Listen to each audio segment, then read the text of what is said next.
পাখি নানান রঙের, নানান রকম বল।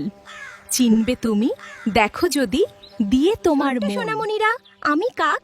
চলো আজকে তোমাদের পরিচয় করে দেই আমাদের নানান ধরনের পাখির সাথে। আশা করি আজকের এই দারুণ আয়োজনের মাধ্যমে তোমরা আমাদের চারপাশের বিভিন্ন পাখিদের খুব ভালোভাবে চিনতে পারবে এবং তাদের সম্পর্কে অনেক নতুন তথ্য শিখতে পারবে।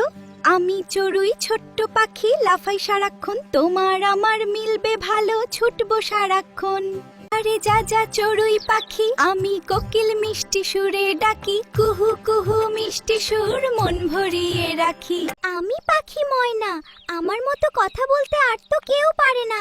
খুব ওরে ময়না করিস না বায়না জানা, এবার ভাই আমি ময়ূর পাখা মেলে নাচ দেখাতে চাই। ময়ূর ভাইয়া আর নেচো না, যাও না এবার ভাই, আমি টিয়া থাকতে তোমার কোনো দরকার নাই। টিয়া তোমার রঙিন ডানা সবাই তা মানে, আমি দোয়েল জাতীয় পাখি, ওরা কি তা জানে। আমরা পাখি ডানা মেলে উড়ি সারাদিন। সোনামণিরা ভালো থেকো, আজকে এখানেই এন্ড। ভিডিওটি ভালো লাগলে এরকম আরো ভিডিও দেখার জন্য আমাদের চ্যানেলটি সাবস্ক্রাইব করে দিন। আপনাদের ভালোবাসাই আমাদের নতুন নতুন মজার সব ভিডিও তৈরি করার অনুপ্রেরণা যোগায়।